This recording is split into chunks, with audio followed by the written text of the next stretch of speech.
Hello student, welcome to our channel Way to Chemistry. My name is Sagar sir. Language of chemistry chapter चल रहा है 9th grade का। आज का है थर्ड वीडियो। इसके पहले जो दो वीडियो है हमने देखे, उसमें हमने देखा कि पहले वाला जो वीडियो था इसके पहले उसमें हमने रेडिकल देखा, मॉलिक्यूलर फार्मूला कैसे बनता है रेडिकल से, ये हमने सीखा। बहुत ही इंपॉर्टेंट वीडियो था। फर्स्ट पार्ट में हमने देखा था व्हाट इज वैलेंसी, कॉन्फ़िगरेशन कैसे लिखते हैं, वेरिएबल वैलेंसी क्या होती है, हमने देखा था। अब आज जो हम लोग इस वीडियो में देखेंगे उसमें बहुत ही इंपॉर्टेंट टॉपिक पढ़ेंगे, chemical equation. What is chemical equation, ये देखेंगे। उसके बाद हम एटॉमिक मास क्या होता है, मॉलिक्यूलर मास क्या होता है और कंपोजिशन क्या होता है। किसी भी मॉलिक्यूल में जो एलिमेंट होते हैं उनका कंपोजिशन कैसे निकाल सकते हैं, उसके दो चार छोटे से न्यूमेरिकल से वो देखेंगे। ओके, तो स्टार्ट करते हैं। तो पहला है, हम डायरेक्टली स्टार्ट करेंगे अब केमिकल इक्वेशन से। अब केमिकल इक्वेशन जो है, केमिकल इक्वेशन लिखने के लिए सबसे इंपॉर्टेंट है तुम्हें मॉलिक्यूलर फॉर्मूलेज क्या होते हैं ये पता होने चाहिए। और मॉलिक्यूलर फॉर्मूला का पार्ट हमने पहले वाले वीडियो में ऑलरेडी स्टडी किया है, वो अगर नहीं देखा है तो वो पहले देखो, इसके बाद इस वीडियो को देखो। सो केमिकल इक्वेशन क्या होता है, तो देखो ये सबको पता है कि what is chemical reaction.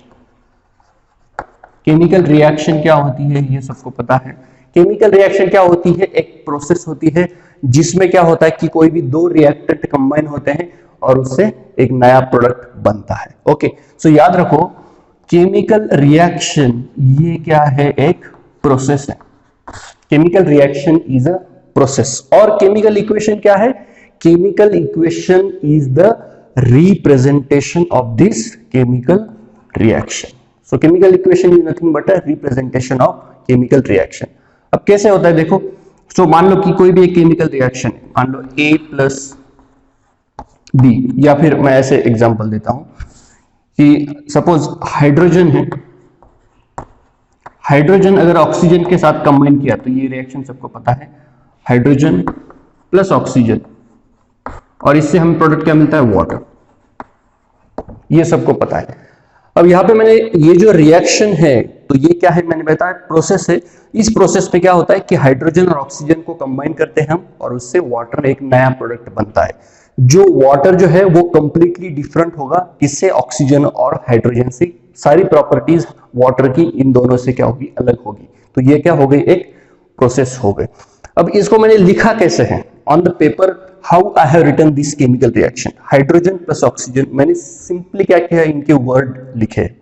Okay, hydrogen की स्पेलिंग लिखी, ऑक्सीजन और फिर वाटर की स्पेलिंग लिखी। ओके, तो ये क्या हुआ, केमिकल रिएक्शन। अब इस रिएक्शन को हम रिप्रेजेंट कैसे करेंगे, वो रिप्रेजेंट करते हैं हम थ्रू केमिकल इक्वेशन। यहां पर जो मैंने रिएक्शन लिखी है ये जो है ये वर्ड के फॉर्म में लिखी है, लेकिन हर बार ये पॉसिबल है कि सारी रिएक्शन जो है मैं इस फॉर्म में लिखूंगा, वर्ड के फॉर्म में, तो ये पॉसिबल नहीं है, बहुत ही टाइम कंज्यूमिंग है।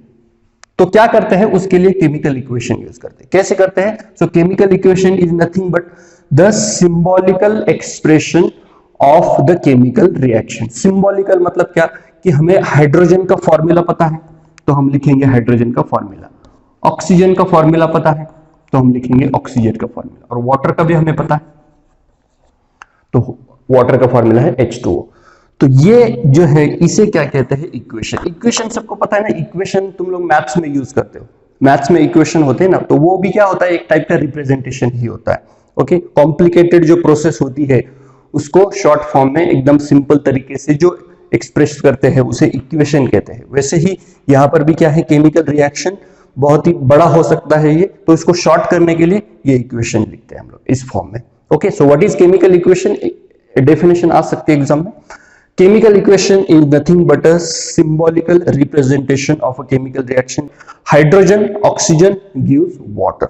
So this is called as a chemical equation. This is called chemical equation, and this is called as a word equation. This is called as a word equation. क्योंकि ये word के form में है तो इसीलिए ये है word equation, और ये इसे हम सिंपली क्या बोलेंगे, chemical equation बोलेंगे। ओके, समझ में आया। तो एग्जाम में तुम्हें ऐसे भी क्वेश्चन आते हैं कि वर्ड इक्वेशन दिए रहेंगे ऐसे, तो तुम्हें उसका क्या लिखना है, इक्वेशन के फॉर्म में लिखना है। ओके, तो ये तुम ऐसे लिखोगे और इसको हम लोग क्या करेंगे, बाद में बैलेंसिंग भी करेंगे। तो इस पार्ट में हम लोग ये भी सीखेंगे कि केमिकल इक्वेशन को बैलेंस कैसे करते हैं। यहां तक आई होप सबको क्लियर है। व्हाट इज केमिकल इक्वेशन मतलब क्या, ये समझ में आया होगा। याद रखो, केमिकल रिएक्शन ये एक अलग टर्म है और केमिकल इक्वेशन ये एक अलग टर्म है। ओके, अब देखो जो केमिकल इक्वेशन है, मान लो अब दूसरा एग्जांपल लेते हैं हम। मीथेन रिएक्ट हुआ सपोज ऑक्सीजन के साथ, तो इसे बनता है CO2 और वाटर। ये एक रिएक्शन है, इसको हमने रिप्रेजेंट किया है, तो इसे हम क्या बोलेंगे, ये एक क्या है, केमिकल इक्वेशन है।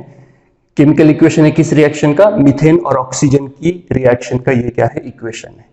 अब ये जो केमिकल इक्वेशन है, ये इक्वेशन हमें क्या क्या बताता है, what information does this equation convey to us, क्या क्या इंफॉर्मेशन देता है। तो सबसे पहले इसका फायदा क्या है, इस फॉर्म में लिखने का फायदा क्या है कि ये हमें पता है कि ये मीथेन है, तो ये हमें क्या बताता है कि इसमें कौन से एलिमेंट प्रेजेंट है। वही जो हमने मॉलिक्यूलर जैसे एटॉमिक सिंबल में हमने देखा था कि एटॉमिक सिंबल क्या बताता है कि किस एटम के कितने एटम है। ओके, तो ये फॉर्मूला, इसे क्या कहते हैं, मॉलिक्यूलर फॉर्मूला, ये भी हमने देखा था।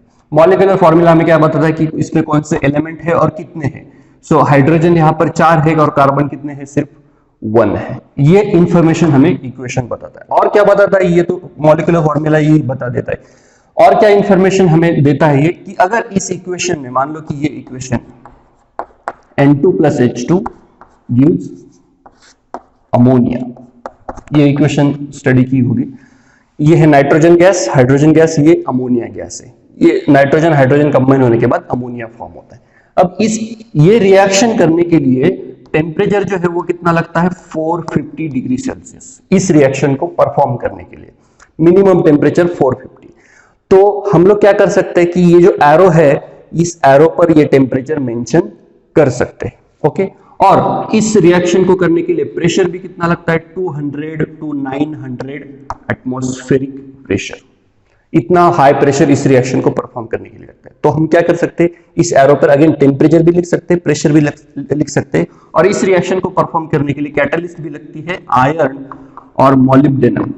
तो हम लोग इस एरो के यहां पर भी लिख सकते हैं कि कौन सी कैटलिस्ट यूज की है। ओके, तो 3 चीजें यहां पर लिख सकते हैं हम लोग, टेम्परेचर, प्रेशर, कैटलिस्ट कौन सी यूज की है, कुछ रिएक्शन में रिएजेंट्स यूज करते हैं, वो सारा हम इस एरो के ऊपर लिख सकते हैं। तो ये इक्वेशन हमें क्या बताता है कि ये जो नाइट्रोजन और हाइड्रोजन की जो रिएक्शन है, इस रिएक्शन को करने के लिए हमें इतना टेम्परेचर लगेगा, इतना प्रेशर लगेगा, ये कैटलिस्ट लगेगी, ये हम इक्वेशन में बता सकते हैं। या फिर अगर हमें कोई रिएक्शन करनी है, सपोज लैब में कोई रिएक्शन करनी है और उसका इक्वेशन है हमारे पास, मान लो कि ये रिएक्शन हमें लैब में करनी है और ये इक्वेशन हमें दिया गया है, तो इस इक्वेशन में ये अगर इंफॉर्मेशन है, लिखी हुई है, तो हमें पता चलेगा कि इस रिएक्शन को अगर हमें करना है लैब में तो इतना टेम्परेचर लगेगा, प्रेशर लगेगा और ये कैटलिस्ट लगेगी। ओके, उसके बाद हम इक्वेशन में क्या क्या लिख सकते हैं, जो रिएक्टेंट है, ये सबको पता है ना, ये क्या होते हैं, रिएक्टेंट। आई होप ये सबको पता होगा, ये मैंने बताया नहीं, लेकिन ये तुम्हारा ऑलरेडी 7th 8th में ही हुआ है। रिएक्शन इक्वेशन जो है वो 2 पार्ट में होता है, ये लेफ्ट हैंड साइड, ये right hand side. Left hand side में क्या होते हैं, रिएक्टेंट्स होते हैं। ओके, और राइट हैंड साइड में क्या होते हैं, प्रोडक्ट्स होते हैं। प्रोडक्ट 1 हो सकता है, 2 हो सकते हैं, 3 हो सकते हैं। रिएक्टेंट भी 1 हो सकता है, 2 हो सकते हैं, 3 हो सकते हैं। ओके, और बीच में क्या करते हैं, ये एरो यूज करते हैं। एरो का मीनिंग क्या होता है कि ये जो रिएक्टेंट है ये कन्वर्ट हो रहे हैं इस प्रोडक्ट में, ये एरो का ये होता है। और ये एरो देखो कैसे फॉरवर्ड डायरेक्शन में जा रहा है। ओके, तो रिएक्शन क्या है, फॉरवर्ड है। कभी कभी किसी रिएक्शन में ऐसा एरो ड्रॉ करते हैं।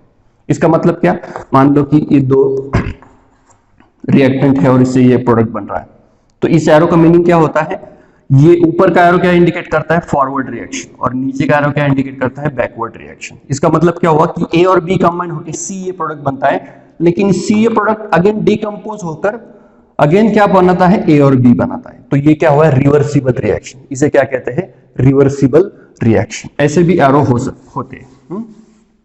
और क्या इंफॉर्मेशन हम रिएक्शन में इस इक्वेशन में ऐड कर सकते हैं, हम इसमें स्टेट ऐड कर सकते हैं रिएक्टेंट और प्रोडक्ट की। स्टेट सबको पता है, solid, liquid, gas.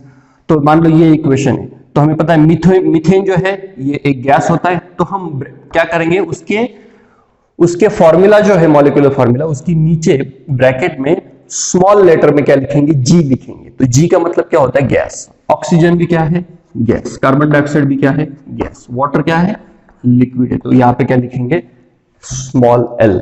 Okay. Solid अगर स्टेट में है कोई रिएक्टेंट तो यहां पे क्या लिखेंगे, स्मॉल एस। आई होप ये चीजें आपको सबको पता होगी। और रिएक्शन में हम क्या कर सकते हैं, कॉन्सेंट्रेशन भी मेंशन कर सकते हैं। कॉन्सेंट्रेशन मतलब क्या, मान लो कि एक रिएक्शन है, सपोज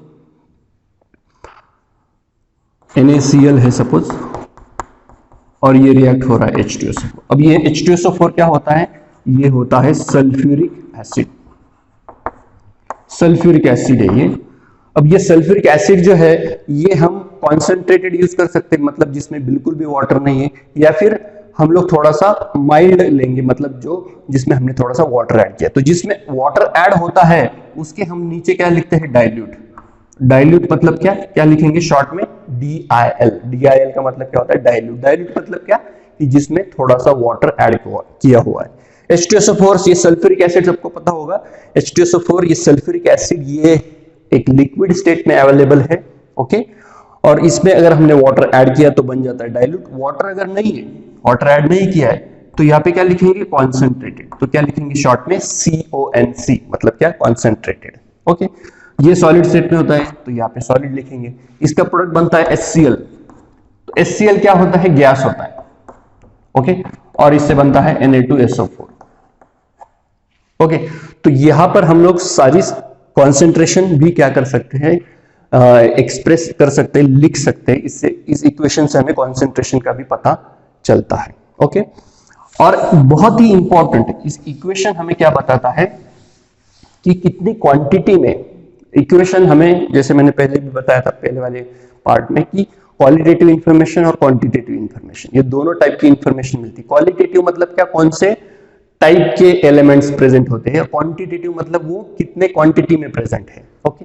अब ये क्वांटिटेटिव इंफॉर्मेशन हमें कब पता चलती है, जब हम इक्वेशन को बैलेंस करते हैं। तो अब हम क्या करते हैं, बैलेंसिंग कैसे करते हैं इक्वेशन को, ये देखते हैं। Very important part now, chemistry का सबसे important part, balancing of the equation.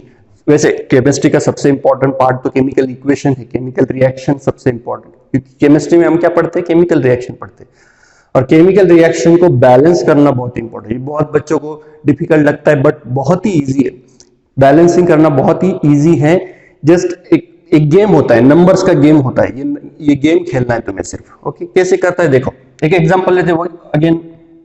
जैसे मान लेते हैं Fe है। Fe जब वाटर के साथ कंबाइन होता है तो ये देता है Fe2O3 plus water, sorry hydrogen gas.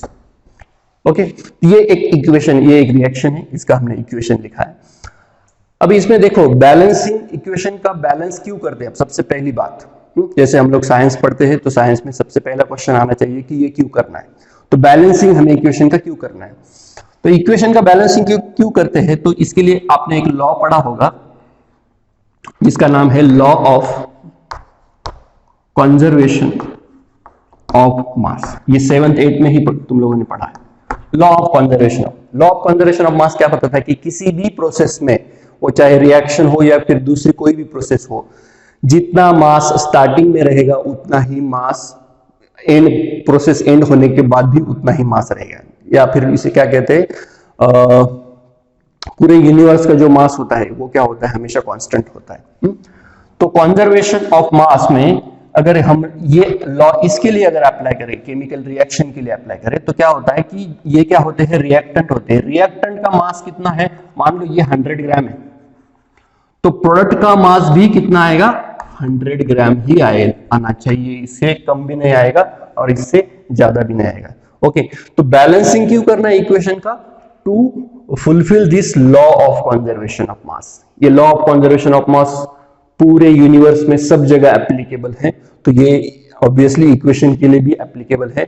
तो ये law of conservation of mass obey हो, इसीलिए हम इक्वेशन को बैलेंस करते हैं। कैसे, वो कैसे करते हैं, अब देखो मैं एक सिंपल एग्जांपल लेता हूं पहले। H2 plus O2 gives H2O, ये एक इक्वेशन है। अब ये बैलेंस नहीं किया है हमने। अब देखो कि अगर हम इसका मास निकाले, अब आई होप सबको ये कॉन्सेप्ट याद होगा। एटॉमिक मास, ये 7th में भी हुआ है, 8th में भी हुआ है। एटॉमिक मास हम आगे भी देखेंगे। एटॉमिक मास मतलब क्या होता है कि किसी भी एटम में, एटम कैसे होता है पता है ना, न्यूक्लियस और इसके बाजू में शेल्स। तो ये जो न्यूक्लियस होता है उसमें क्या होता है, प्रोटॉन एंड न्यूट्रॉन, करेक्ट है, प्रोटॉन और न्यूट्रॉन। अब जितने प्रोटॉन और न्यूट्रॉन होते हैं उनकी सम, उनकी एडिशन, प्रोटॉन प्लस न्यूट्रॉन, मतलब ही क्या होता है एटॉमिक मास, जिसको ए से इंडिकेट करते हैं, कैपिटल ए से इंडिकेट करते हैं। Okay, so atomic mass is what, addition of proton and neutron. Okay, तो हाइड्रोजन अगर हम लोग कंसिडर करें, हाइड्रोजन का एक एटम ऐसा होता है। ओके, तो हाइड्रोजन में क्या होता है, एक प्रोटॉन होता है और न्यूट्रॉन नहीं होता उसमें। तो इसका हाइड्रोजन का, एक हाइड्रोजन का एटॉमिक मास जो है वो कितना है, 1 है। तो यहाँ पे 2 हाइड्रोजन है तो कितना आएगा, 2। ओके, 2 ग्राम है सपोज। ऑक्सीजन जो है, एक ऑक्सीजन एटम का 16 है, तो 2 का कितना होगा, 32 ग्राम। समझ में आ रहा है सबको? अब हम वाटर का कैलकुलेट करते हैं। अब इसका कैसे कैलकुलेट करते हैं ये हम आगे सीखने वाले हैं, लेकिन अभी देख लो 2 हाइड्रोजन है तो 2 हाइड्रोजन का क्या कितना होगा, 2। ओके, और हाइड्रोजन के साथ ऑक्सीजन कंबाइंड स्टेट में है। ओके, तो ये क्या करते हैं, हम ऐड करते हैं इसमें, तो इसमें प्लस साइन देंगे।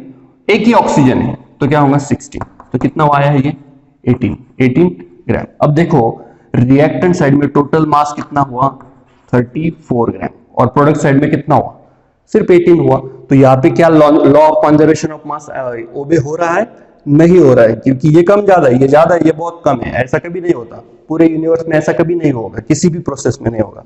तो इसीलिए क्या करना पड़ता है, हमें इस इक्वेशन को बैलेंस करना पड़ता है। बैलेंसिंग मतलब क्या, कि जितने number of atoms reactant side में है उतने ही नंबर ऑफ एटम्स क्या होने चाहिए, प्रोडक्ट साइड में होने चाहिए। जैसे कि 2 हाइड्रोजन के एटम है यहाँ पर, तो प्रोडक्ट में भी कितने चाहिए, 2 ही चाहिए। ओके, तो देखो हाइड्रोजन यहाँ पे 2 है, यहाँ पर 2 है, ऑक्सीजन यहाँ पर 2 है, लेकिन यहाँ पर ऑक्सीजन सिर्फ 1 है, पता है ना, यहाँ पर कुछ नहीं है, मतलब क्या है, 1 है। तो यहाँ पे क्या है, सिर्फ 1 ऑक्सीजन एटम है। तो क्या करना पड़ेगा हमें, इस ऑक्सीजन को 2 करना पड़ेगा। तो क्या मैं ऐसे कर सकता हूं, 2 लिख सकता हूं ऐसा? ऐसा बिल्कुल नहीं कर सकते, क्योंकि H2O2 अगर लिखा तो ये वाटर नहीं, ये हाइड्रोजन पेरोक्साइड हो जाएगा, अलग ही कंपाउंड हो जाएगा। ओके, तो अब हम देखते हैं कि बैलेंस कैसे करते हैं। तो बैलेंसिंग करने के लिए हम क्या करेंगे, इसके आगे नंबर लिखते हैं। ओके, तो 2 मैंने यहाँ पे लिख दिया, तो क्या हुआ, ये 2 किसके लिए एप्लीकेबल हो गया, ऑक्सीजन के लिए भी एप्लीकेबल हो गया और हाइड्रोजन के लिए भी एप्लीकेबल हो गया। तो अब हाइड्रोजन कैसे कैलकुलेट करेंगे, ये जो 2 है और ये जो 2 है हाइड्रोजन के नीचे का 2, इसका मल्टीप्लाई, इसको मल्टीप्लाई करेंगे तो टोटल कितने हो जाएंगे, 4। हाइड्रोजन कितने हो गए, अब 4 हो गए। ओके, अब यहाँ पे कितने हैं, 2 ही है, तो अगेन यहाँ पे हम लोग क्या करेंगे, 2 लिख देंगे। सो 2 इंटू 2 कितना हुआ, 4 हुआ। ओके, हाइड्रोजन 4 हो गए, यहाँ पर भी हाइड्रोजन 4 हो गए, यहाँ पे ऑक्सीजन 2 हो गए, यहाँ पे ऑक्सीजन 2 हो गए। अब इसका मास देखो, अब यहाँ पे हाइड्रोजन कितने, 4 हो गए ना, तो मास भी कितना हो जाएगा, 4। ये 2 थे, 2 ही रह गए, 32। ओके, सो 32 प्लस 4 कितने हुए, 36 ग्राम। और यहाँ पे हमने 2 लिखा है, 2 लिखने की वजह से हाइड्रोजन 4 हो गए, तो यहाँ पे होगा 4।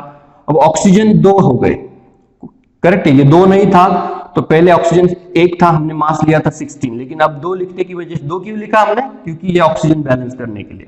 ओके, तो 2 ऑक्सीजन का मास कितना होगा, 16 प्लस 16 32 होगा।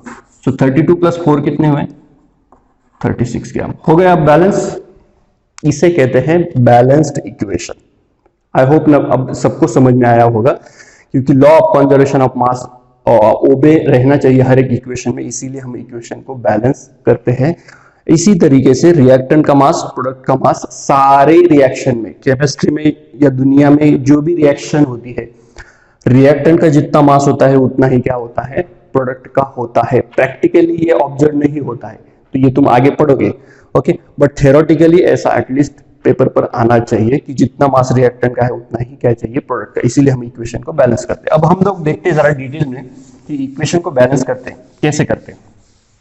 ये जस्ट मैंने एक एग्जांपल के लिए बताया कि इक्वेशन को क्यों बैलेंस करना चाहिए।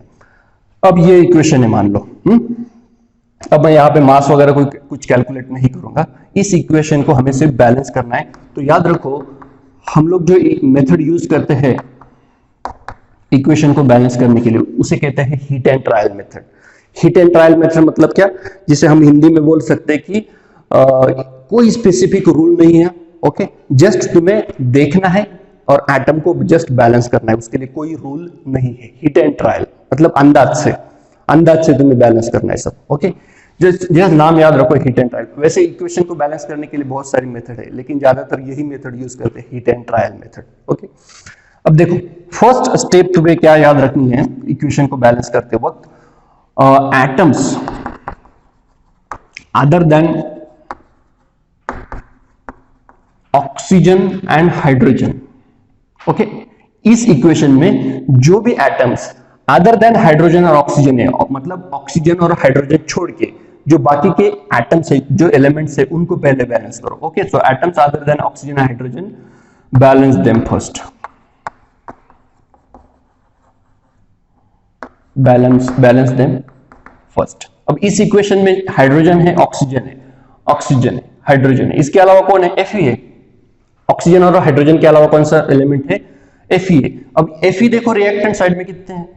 Fe देखो रिएक्टेंट साइड में कितने हैं? एक है, तो तुम लोग ऐसे भी लिख सकते हो, ऐसा टेबल भी बना सकते हो, Fe1 है और प्रोडक्ट साइड में कितने हैं? Fe2 है।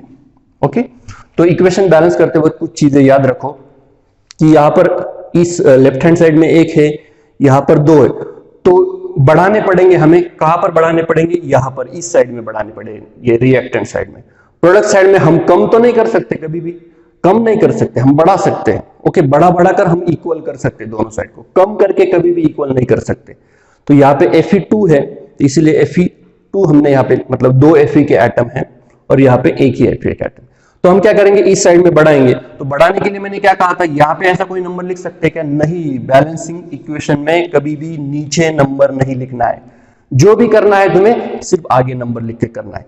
तो दो Fe अगर चाहिए तो मैं क्या करूंगा, यहाँ पे Fe के आगे 2 लिख दूंगा, तो Fe हो गए 2 2। ओके, तो Fe हो गए बैलेंस।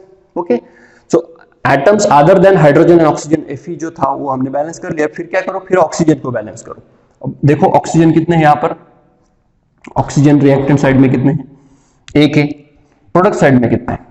प्रोडक्ट साइड में 3 है। करेक्ट है। तो हमें क्या करना पड़ेगा? इस साइड में बढ़ाने पड़ेंगे। अब कैसे बढ़ाएंगे? यहां पर तो मैं 3 नहीं लिख सकता, ऐसा कभी भी नहीं। तो मैं क्या कर सकता हूं? यहां पे सिर्फ 3 लिख सकता हूं। करेक्ट है। तो ऑक्सीजन अब कितने हो गए? 3 हो गए, क्योंकि 3 मैंने यहाँ पे ये जो 3 याद रखो, ये जो 3 यहाँ पे मैं आगे लिखता हूं किसी भी कंपाउंड के आगे, तो ये 3 हाइड्रोजन के लिए भी एप्लीकेबल है और इसके लिए भी एप्लीकेबल है। तो ये हो गए 3 ऑक्सीजन और हाइड्रोजन। अब देखो यहाँ पे ऑलरेडी 2 लिखा था, सो इनका क्या करना है? तुम्हें मल्टीप्लीकेशन करना है। ओके, तो हाइड्रोजन कितने हो गए? 6, 3 इंटू 2 6 हो गए। और यहां पर कितने हैं हाइड्रोजन? सिर्फ 2 है। तो वहां पर अब हाइड्रोजन बढ़ाने पड़ेंगे, क्योंकि ऑक्सीजन तो हो गए बैलेंस। यहाँ पे 3 ऑक्सीजन और यहाँ पे 3 ऑक्सीजन हो गए। यहाँ पे 6 हाइड्रोजन हो गए। अब यहाँ पे सिर्फ 2 है, तो मैं क्या करूंगा? यहाँ पे 3 लिख दूंगा।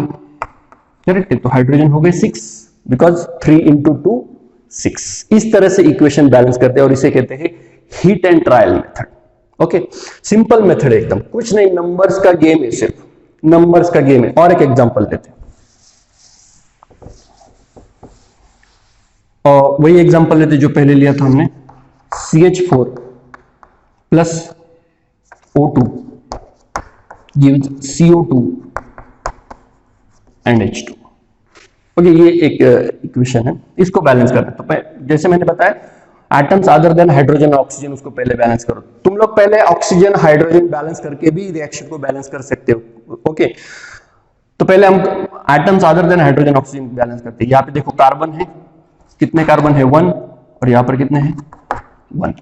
तो कार्बन ऑलरेडी बैलेंस है, कुछ करने की जरूरत नहीं है। फिर ऑक्सीजन की तरफ आओ, ऑक्सीजन कितने हैं? 2, और इधर कितने? 3 है।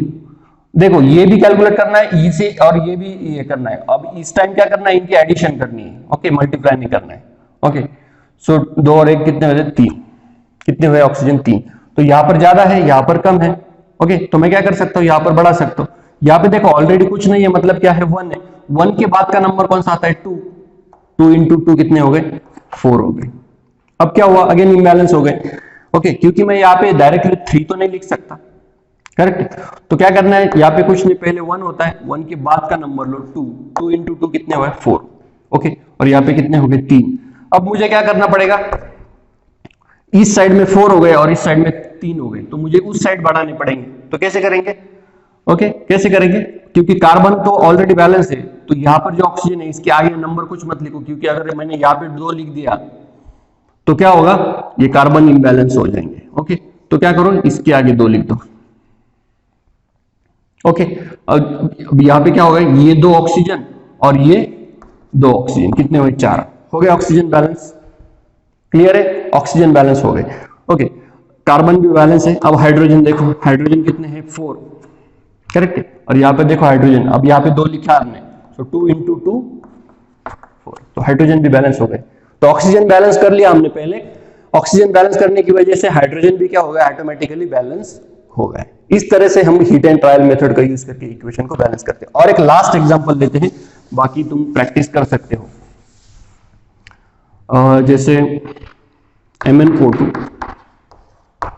प्लस HCl, एक ऑक्सीडेशन रिएक्शन है ये, MnO2 plus Cl2 plus H2O, sorry यहाँ पे MnCl2, MnO2 plus HCl use MnCl2 plus Cl2 plus water बनता है, ये एक इक्वेशन है। अब इसमें देखो, पहले atoms other than hydrogen oxygen को बैलेंस करो। अब यहाँ पे 2 एटम है, एक Mn भी है और एक क्लोरीन भी है, other than hydrogen and oxygen, oxygen hydrogen. Okay, तो यहाँ पे Mn है, क्लोरीन है। जो एटम रिएक्टेंट साइड में रहेंगे ऑब्वियसली वही प्रोडक्ट साइड में भी रहेंगे। ओके, तो क्या करेंगे हम, पहले Mn को बैलेंस कर लो। यहाँ पे देखो Mn एक है, यहाँ पर भी एक है, Mn ऑलरेडी बैलेंस्ड है। Cl देखो, Cl यहाँ पर कितना है, क्लोरीन, एक क्लोरीन है। प्रोडक्ट साइड में देखो 2। ओके, जल्दी जल्दी नहीं करना है, एकदम आराम से करना है। डायरेक्टली तुम लोग इसको देखकर 2 अगर लिखा तो रॉन्ग हो जाएगा, आगे भी देखना है। 2 + 2 कितने हैं, 4 है। ओके, तो इस साइड कम है, उस साइड ज्यादा है, तो मैं क्या कर सकता हूं, यहाँ पे 4 लिख सकता हूं डायरेक्टली। करेक्ट है। तो Cl अब कितने हो गए, यहाँ पर 4 और यहाँ पर भी कितने हो गए, 4 हो गए। Cl हो गए, Mn बैलेंस हो गए, Cl बैलेंस हो गए।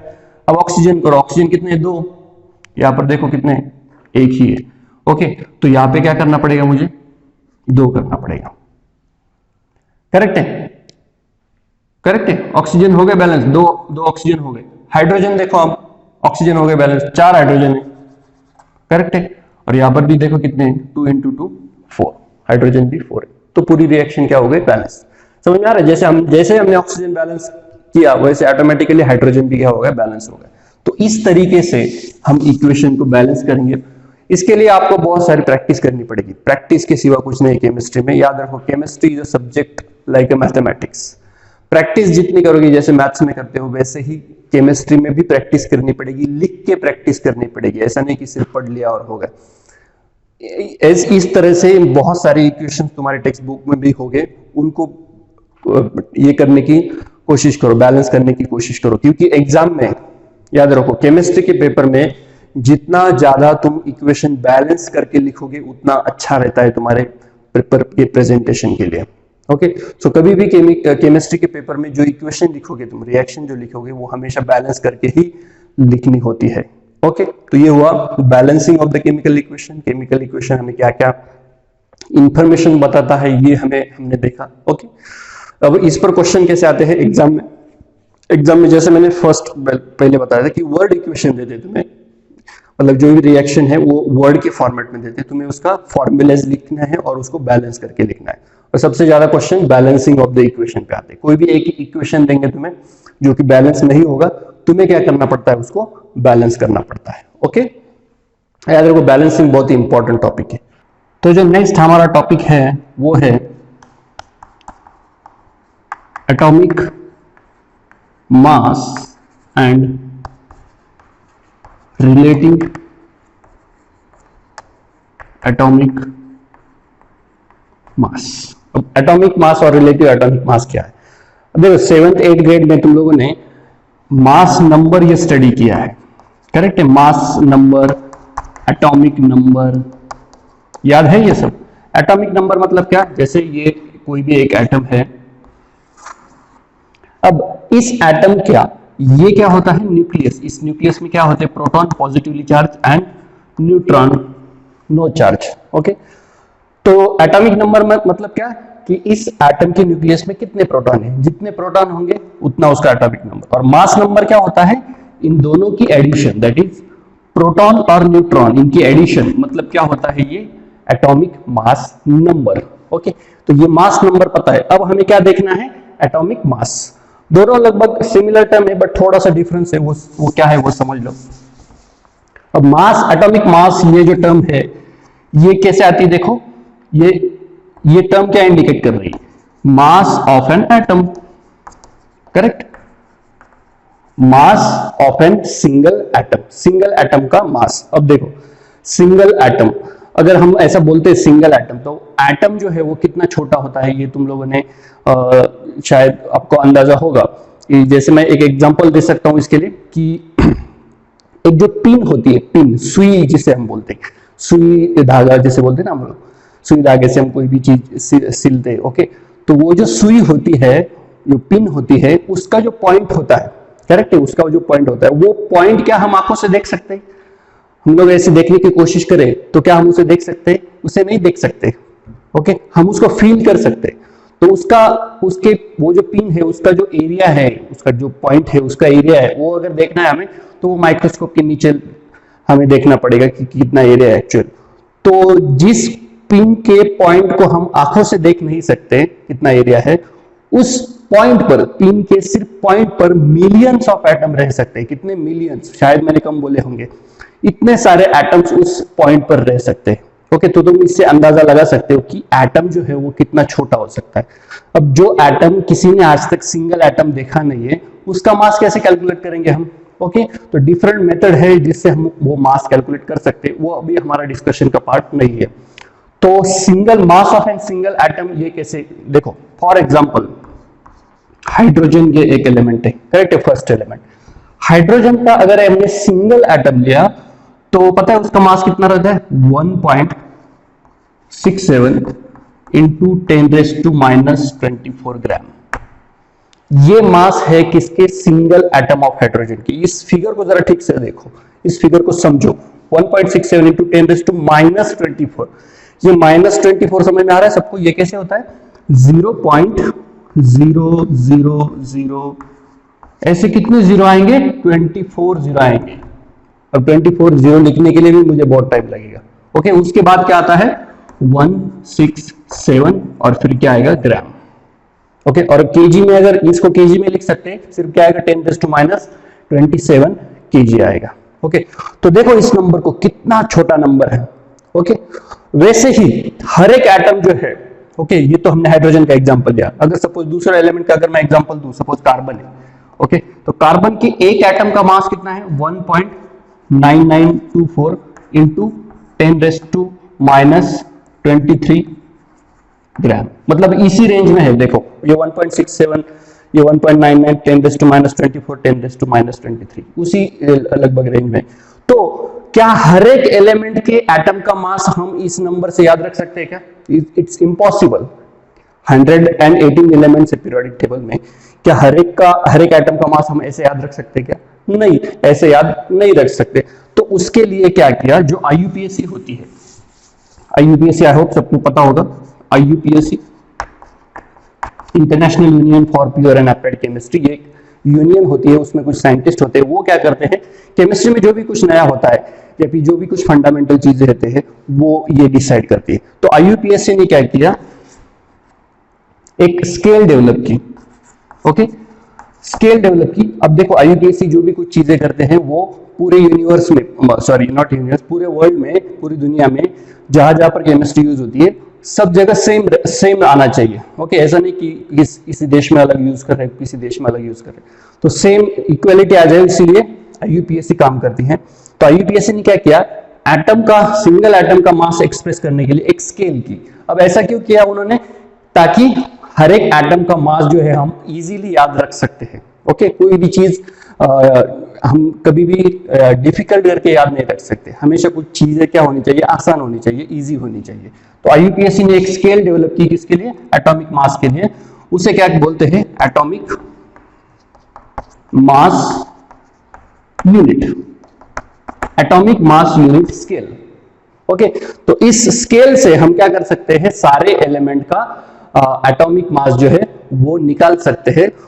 तो जो हम इस एटॉमिक मास यूनिट के स्केल से जब मास निकालेंगे तो हम उसे बोलेंगे रिलेटिव एटॉमिक मास बोलेंगे। अब वो रिलेटिव एटॉमिक मास कैसे आते हैं वो हम लोग देखते हैं, लेकिन उसके पहले ये समझ लो एटॉमिक मास यूनिट क्या होता है। अब देखो, जैसे हमें पता है कि 1 kg अगर हम लोग लेते हैं तो कितना होता है, उसमें 1000 ग्राम होता है, ये तो सबको पता है। ओके, अब 1 एटॉमिक मास यूनिट को कैसे शो करते हैं, 1 AMU। AMU means atomic mass unit. जैसे 1 kg इज इक्वल टू 1000 ग्राम है, वैसे 1 AMU मतलब कितना। ओके, तो ये किसने डिसाइड किया है, IUPAC ने किया है। तो 1 AMU इज इक्वल टू कितना होता है, ये IUPAC ने कैसे बताया, उन्होंने क्या किया, कार्बन का ये आइसोटोप कंसीडर किया। कार्बन का एटॉमिक नंबर हमें पता है 6 होता है, इसका ये आइसोटोप लिया 12 आइसोटोप। आपको पता होगा शायद कार्बन के 3 आइसोटोप होते हैं, C12, C13, C14। ये 3 आइसोटोप नेचर में प्रेजेंट होते हैं। आइसोटोप याद है ना सबको, आइसोटोप मतलब सेम एटॉमिक नंबर, सब तीनों का एटॉमिक नंबर क्या होता है, सेम, बट मास नंबर क्या होता है, डिफरेंट होता है। हर एक एलिमेंट में number of proton, number of electron same होते हैं, सिर्फ नंबर ऑफ न्यूट्रॉन चेंज होते हैं। ओके, तो ये आइसोटोप कंसीडर किया उन्होंने, कार्बन 12 आइसोटोप कंसीडर किया। इसके एक एटम का मास अभी मैंने बताया था कितना होता है, 1.9924 इंटू 10⁻⁻23 ग्राम। ये क्या है, कार्बन के एक एटम का मास। उन्होंने क्या किया, इस नंबर को 12 से डिवाइड किया। ओके, इस नंबर को 12 से डिवाइड किया, तो जब उसको 12 से डिवाइड करते हैं तो ये कितनी वैल्यू आती है, 1.66 इंटू 10⁻⁻24 ग्राम। मतलब 1 AMU इज इक्वल टू कितना ग्राम होता है, 1 AMU इज इक्वल टू इतने ग्राम होता है। ये उन्होंने क्या किया, स्टैंडर्ड कंसीडर किया। ओके, ये इसे क्या बोलते हैं, स्टैंडर्ड। जैसे आपने देखा होगा कि मार्केट में आप जाते हो तो 1 kg का वेट होता है। सपोज आप सब्जी लेने गए तो आप बोलते हैं कि 1 किलो सब्जी दे दो, तो वो क्या करता है सब्जी वाला, उसके पास बैलेंस होता है, बीम बैलेंस होता है। ओके, तो वो क्या करता है, एक इसमें 1 kg का वेट रखता है और इसमें सब्जी डालता है। तो जब दोनों इक्वल हो जाते हैं, दोनों पैन, तो क्या होता है, वो 1 kg। तो वो 1 kg जो वेट होता है उसके पास, वो क्या होता है, स्टैंडर्ड होता है। और पूरी दुनिया में वही 1 kg, मतलब उतना ही वेट का 1 kg का ये होता है। ओके, इसी तरीके से 1 AMU इज इक्वल टू कितना होता है, 1.66 into 10⁻⁻24 gram. Okay, I hope AMU सबको समझ में आया है। ओके, इसे बोलते हैं एटॉमिक मास यूनिट स्केल। अब इस एटॉमिक मास यूनिट स्केल से रिलेटिव एटॉमिक मास कैसे फाइंड आउट करते हैं, देखो सपोज मैं हाइड्रोजन का एग्जांपल लेता हूं अगेन। हाइड्रोजन का एक के एटम का मास मैंने कितने बताया था, 1.67 इंटू 10⁻⁻24 ग्राम। अब क्या करना है हमें, ये तो वैल्यू हम याद नहीं रख सकते किसी भी एटम के लिए, हर एक एटम के लिए ऐसी वैल्यू याद नहीं रख सकते। तो इसको सिंप्लीफाई करने के लिए atomic mass unit scale derive की गई है। कैसे करते देखो, अब ये एक एटम का मास है हाइड्रोजन का, इसको हम लोग क्या करेंगे, रिलेट करेंगे, किससे के साथ रिलेट करेंगे, 1 AMU के साथ रिलेट करेंगे। ओके, इसीलिए जो हाइड्रोजन का मास मिलेगा, इसको AMU के साथ रिलेट करने के बाद जो मास मिलेगा उसे हम क्या कहेंगे, रिलेटिव एटॉमिक मास। अभी इस वर्ड का मीनिंग समझ में आ रहा है, रिलेटिव मतलब हम क्या कर रहे हैं, रिलेट कर रहे हैं। कैसे रिलेट करते हैं, देखो ये जो नंबर है इसका क्या करते हैं, इसको कंपेयर रिलेट करते हैं, मतलब क्या करते हैं, इसको डिवाइड करते हैं किससे, 1 AMU से। अब 1 AMU मतलब कितना होता है, 1.66 इंटू 10⁻⁻24 ग्राम। ओके, तो इसको जब आप सॉल्व करोगे तो तुम्हारा आंसर आता है 1.008। अब इसको कोई यूनिट नहीं रहेगा क्योंकि ग्राम ग्राम ऊपर नीचे ग्राम ग्राम है, तो रिलेटिव एटॉमिक मास को कोई भी यूनिट नहीं रहता है।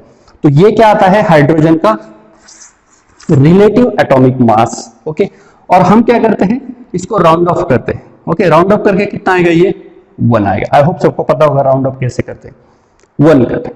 तो इसीलिए हम हाइड्रोजन का एटॉमिक मास जो है वो कितना कंसीडर करते हैं, 1। अब ये हम याद रख सकते हैं, ये तो बहुत सिंपल है, हाइड्रोजन का मास 1 है, ये याद रखने के लिए। इससे तो कहीं ज्यादा सिंपल है, इसीलिए ये 1 AMU की जो स्केल है वो IUPAC ने डिराइव की गई है, ताकि हर एक एटम का मास हम लोग याद रख सकते हैं आसानी से। अब मैं और एग्जांपल अगर दूं तो सपोज ऑक्सीजन है, तो ऑक्सीजन के एक एटम का मास भी इसी के रेंज में है, ओके, 10⁻24 23 के रेंज में, तो वो भी हम याद नहीं रख सकते। तो ऑक्सीजन का एक एटम का मास जो है वो अगेन हम क्या करेंगे, यहां पर लिखेंगे ऊपर, ऑक्सीजन के एक एटम का मास यहां पर लिखेंगे जो भी होगा, और उसको अगेन डिवाइड करेंगे उसी से, किससे, 1 AMU से, क्योंकि हम कंपेयर कर रहे हैं, ओके। तो जो आएगा वो आंसर कितना आता है, 15.99। तो इसको राउंड अप करके कितना लेंगे हम लोग, 16। इसीलिए ऑक्सीजन के एक एटम का मास कितना लेते हैं हम लोग, 16 लेते हैं। आया समझ में? वैसे ही हर एक एलिमेंट का, नाइट्रोजन का कितना आता है, 14 आता है, ओके। सल्फर का कितना आता है, 32 आता है। ये आप खुद भी करके देख सकते हो, ओके। सो ये ज्यादा डिटेल में ये सिंपल मैंने तरीके से बताया, ये अगेन तुम्हें 10th ग्रेड में भी है, 11th में भी है। ये हुआ एटॉमिक मास और relative atomic mass. I hope ये क्लियर है सबको। अब इसके बाद जो हमें देखना है वो है मॉलिक्यूलर मास।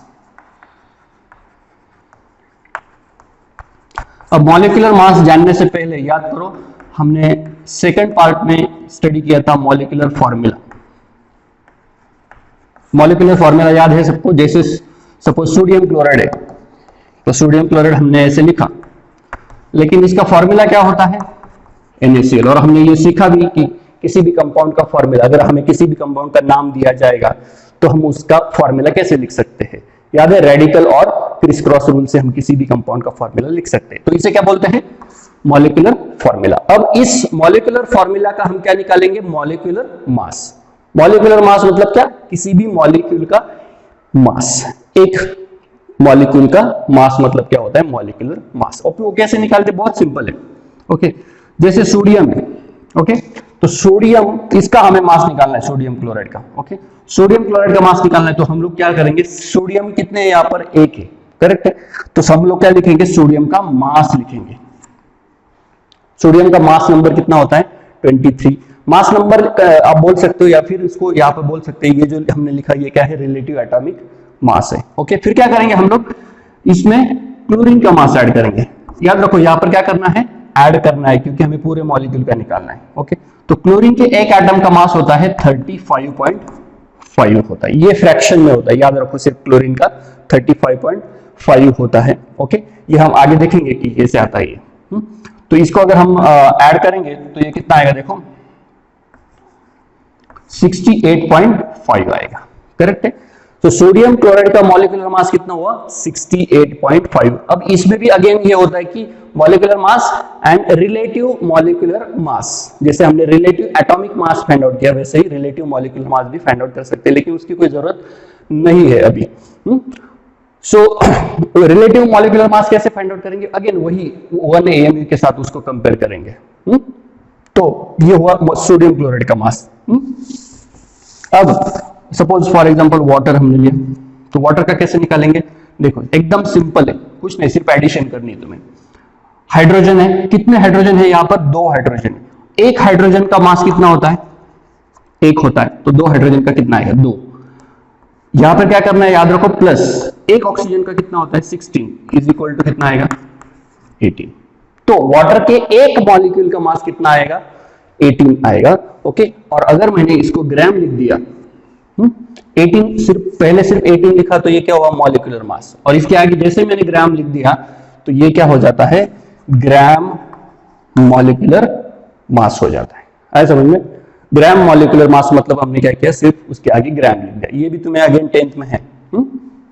तो ये हुआ वाटर का मास। वैसे ही हम लोग और एग्जांपल लेते हैं, H2SO4 सपोज सल्फ्यूरिक एसिड है, तो इसका भी कैसे करेंगे, हाइड्रोजन 2 है तो 2 आएगा। एक सल्फर का मास होता है 32, और ऑक्सीजन कितने हैं यहाँ पे, देखो 4 ऑक्सीजन है, एक ऑक्सीजन का 16 हमने लिखा, तो 16 4 64, ओके। तो ये आता है 98, अगर ग्राम लिखा तो ग्राम मॉलिक्यूलर मास, ओके। तो सल्फ्यूरिक एसिड का जो मॉलिक्यूलर मास है वो कितना है, 98 आया। समझ में आया कि मॉलिक्यूलर मास कैसे निकालते हैं। एग्जाम में इस पर क्वेश्चन आता है, कोई भी एक फॉर्मूला दिया रहता है तुम्हें, okay, calculate the molecular mass of this compound, या फिर नाम दिया रहता है, calculate the molecular mass of suppose potassium पर मैंगनेट। पोटेशियम पर मैंगनेट का पूछा तो तुम्हें इसके लिए फॉर्मूला पता होना चाहिए, KMnO4। पहले फॉर्मूला लिखोगे फिर उसका मॉलिक्यूलर मास निकालोगे, इस तरीके से। आया समझ में? मॉलिक्यूलर मास जो है, कभी कभी इसको वर्ड यूज करते हैं मॉलिक्यूलर वेट, तो कंफ्यूज नहीं होना है। मॉलिक्यूलर मास या फिर उसे क्या कहेंगे, मॉलिक्यूलर वेट, कोई भी यूज करो, दोनों का मीनिंग सेम होता है। अब ये मॉलिक्यूलर मास हमने क्यों सीखा, क्योंकि हमें जो लास्ट पार्ट है, जैसे मैंने स्टार्टिंग में बताया, कंपोजिशन, ये हमें सीखना है।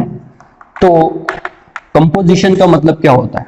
कंपोजिशन मतलब क्या? मान लो तुम्हारे पास कोई भी एक कंपाउंड है, जैसे सोडियम क्लोराइड, ओके, और ऐसा मान लो कि ये तुम्हारे पास सोडियम क्लोराइड है, ये ऐसे मान लेते हैं कि 5.85 ग्राम है, इसका न्यूमेरिकल भी देखते हैं हम। ये इतना 5.85 ग्राम तुम्हारे पास सोडियम क्लोराइड है, तो इस 5.85 में सोडियम कितने परसेंट में प्रेजेंट है, क्लोरीन कितने परसेंट में प्रेजेंट है, ये हम निकालते हैं। और ये निकालने के बाद हमें क्या मिलता है, उसका कंपोजिशन। कंपोजिशन समझ में आ रहा है ना? किसी भी कंपाउंड में, किसी भी कंपाउंड के एक मॉलिक्यूल में कौन से एलिमेंट प्रेजेंट है और वो कितने परसेंट में प्रेजेंट है, इसे क्या बोलते हैं, कंपोजिशन। ओके, तो इसका एक न्यूमेरिकल है, देखो NaCl दिया है 5.85, इसमें जो क्लोरीन है वो दिया है 3.5 ग्राम दिया है, और इसमें जो सोडियम है वो दिया है 2.3 ग्राम। ओके, वेट दिया है तुम्हें, अब इससे तुम्हें क्या निकालना है, परसेंटेज। परसेंटेज निकालना बहुत सिंपल है, कैसे निकालेंगे? अब उसके लिए फॉर्मूला याद रखो, percentage of any element in given compound is equal to, पहले फॉर्मूला आप नोट डाउन कर लो, mass of that element in given compound divided by molecular weight, या फिर मॉलिक्यूलर मास भी बोल सकते हो, molecular weight of that compound multiply by 100, क्योंकि परसेंटेज निकालना है हमें, करेक्ट है, तो हम मल्टीप्लाई किससे करेंगे, 100 से। ये है फॉर्मूला, इस फॉर्मूला को नोट डाउन कर लो। किया नोट डाउन? ओके, अब इस फॉर्मूला का हम यूज करेंगे इसमें, इस न्यूमेरिकल में। कैसे करेंगे? Percentage of any element, any element मतलब सपोज मान लो हमें पहले सोडियम का निकालना है, तो एनी एलिमेंट के लिखो की जगह क्या लिखेंगे हम, percentage of sodium in given compound, या गिवन कंपाउंड की जगह हम लिख सकते हैं इन NaCl। यहाँ पे क्या लिखेंगे, मास ऑफ दैट एलिमेंट, मतलब mass of sodium in NaCl divided by molecular mass, molecular weight of that compound, मतलब molecular weight of NaCl multiplied by 100। तो इसका हम लोग वैल्यू ऐड करेंगे। सोडियम का मास कितना है NaCl में, दिया है 2.30 डिवाइडेड बाय 5.85 मल्टीप्लाइड बाय 100। और इसको अगर सॉल्व करोगे तो मैं डायरेक्टली आंसर देता हूं तुम्हें, इसको सॉल्व करने के बाद आंसर आता है 39.3%। परसेंटेज का साइन देंगे क्योंकि हमने मल्टीप्लाई किया है 100 से, करेक्ट है। तो इस तरीके से सोडियम क्लोराइड में जो सोडियम का परसेंटेज है वो कितना है, 39.3% है। ओके, क्योंकि हमें टोटल वेट दिया था।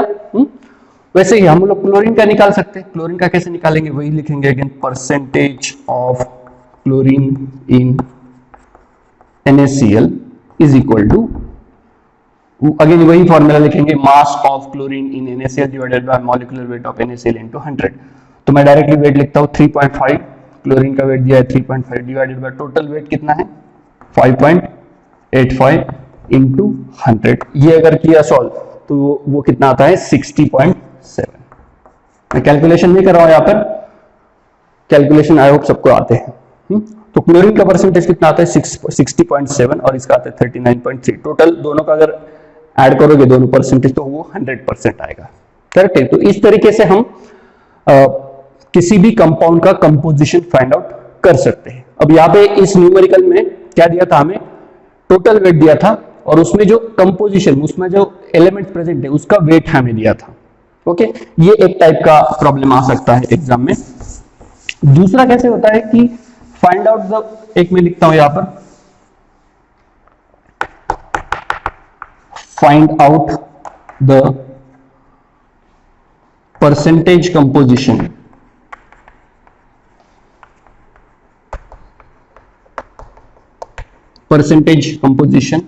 of each element in water। ऐसे अगर सपोज तुम्हें दिया कि मॉलिक्यूलर फॉर्मूला से तुम्हें हर एक एलिमेंट का, उसमें जो हर एक एलिमेंट प्रेजेंट है उसका परसेंटेज निकालना है, तो कैसे करेंगे? पहले क्या लिखेंगे? वाटर का फॉर्मूला, वाटर का फॉर्मूला सबको पता है, और क्या करेंगे? उसका मॉलिक्यूलर मास फाइंड आउट करेंगे। सो 2 + 16, ये सबको पता है, 18 ग्राम, करेक्ट है। तो पहले हमने मॉलिक्यूलर फॉर्मूला लिखा, मॉलिक्यूलर मास निकालेगा। फिर क्या लिखेंगे? परसेंटेज ऑफ हाइड्रोजन और percentage of oxygen. So percentage of hydrogen is equal to, अब देखो इस वाटर में सिर्फ हाइड्रोजन कितना प्रेजेंट है? 2 ग्राम, क्योंकि हमें परसेंटेज किसका निकालना है? हाइड्रोजन का। तो हाइड्रोजन कितने हैं? 2 डिवाइडेड बाय, डिवाइड किससे करते हैं हम लोग? मॉलिक्यूलर मास से। तो मॉलिक्यूलर मास कितना है? 18 इंटू 100। समझ में आ रहा है सबको? ओके, सो ये सॉल्व करो। 2 1 जार 2, 2 9 जार 18। सो 9 से इसको डिवाइड किया, 9 1 जार 9, 1 बच गया, अगेन 9 1 जार 9। सो ये आता है तुम्हें 11.11%। सो हाइड्रोजन का परसेंटेज कितना आएगा वाटर में? 11.11%। याद रखो, जब ऐसा न्यूमेरिकल आएगा कि किसी भी कंपाउंड में हर एक एलिमेंट का कंपोजिशन निकालो, तो तुम्हें वो फॉर्मूला लिखना है और उसका मॉलिक्यूलर मास जो आएगा वो तुम्हें टोटल वेट कंसीडर करना है। ओके, उसी तरीके से परसेंटेज ऑफ ऑक्सीजन। अब ऑक्सीजन का कितना ग्राम ये होता है? ऑक्सीजन कितने ग्राम होता है 18 ग्राम में? 16। तो 16 डिवाइडेड बाय 18 इंटू 100। तो ये अगर सॉल्व करोगे तो आई थिंक ये कुछ आएगा 89%, 89.8% आएगा, करेक्ट है। ये आएगा परसेंटेज ऑक्सीजन का। इस तरीके से 2 टाइप के प्रॉब्लम्स आता है कंपोजिशन में। ओके, आई होप ये सबको क्लियर होगा। और एक अगर मैं बताऊं तुम्हें तो सिंपल है, ज्यादा डिफिकल्ट नहीं है। वाटर की जगह मान लो सल्फ्यूरिक एसिड आया, H2SO4, करेक्ट। तो H2SO4 पहले उसका क्या निकालोगे? Molecular mass. या फिर मान लो HNO3 लिया, नाइट्रिक एसिड पूछा, करेक्ट है। तो HNO3 का मास निकाल लो पहले, मॉलिक्यूलर मास। तो हाइड्रोजन का कितना है? 1, नाइट्रोजन का कितना होता है? 14, और 3 ऑक्सीजन है, तो 3 ऑक्सीजन का कितना आएगा? 48, करेक्ट है। ये इसको ऐड करो, 13 6। ओके, तो 63 ग्राम क्या है नाइट्रिक एसिड का मॉलिक्यूलर मास। तो हर एक का परसेंटेज निकालना है, तो क्या नीचे क्या करो? Percentage of hydrogen is equal to क्या निकालोगे? इज इक्वल टू हाइड्रोजन कितना है? सिर्फ 1, सो 1/63 इंटू 100 ऐसे आएगा। नाइट्रोजन का कैसे आएगा? Percentage of nitrogen is equal to 14, क्योंकि नाइट्रोजन एक ही है, तो 14 डिवाइडेड बाय 63 इंटू 100। सो इस तरीके से, ज्यादा मैं न्यूमेरिकल नहीं ले रहा हूं, इस तरीके से कंपोजिशन आप फाइंड आउट कर सकते हैं किसी भी कंपाउंड का। ओके, सो 2 टाइप के न्यूमेरिकल है इसमें, एक मॉलिक्यूलर फॉर्मूला से और दूसरा फॉर्मूला दिया रहेगा, उसका टोटल वेट दिया रहेगा और उसमें जो जो एलिमेंट प्रेजेंट है उनका भी वेट दिया रहेगा, तो इससे भी तुम कंपोजिशन निकाल सकते हो। ओके, आई होप ये सबको क्लियर हुआ होगा। और यहाँ पे चैप्टर भी फिनिश होता है, सारे पॉइंट्स हमने क्लियर कर ले। लैंग्वेज ऑफ केमिस्ट्री बहुत ही इंपॉर्टेंट चैप्टर है, इसमें जितने भी टॉपिक तुम लोगों ने अभी इस वीडियो में देखे, तीनों वीडियो में, उसको समझ लो अच्छे से, क्योंकि यही तुम्हारा बेस है, आगे तुम्हें यही काम आने वाला है। Okay, so goodbye and take care.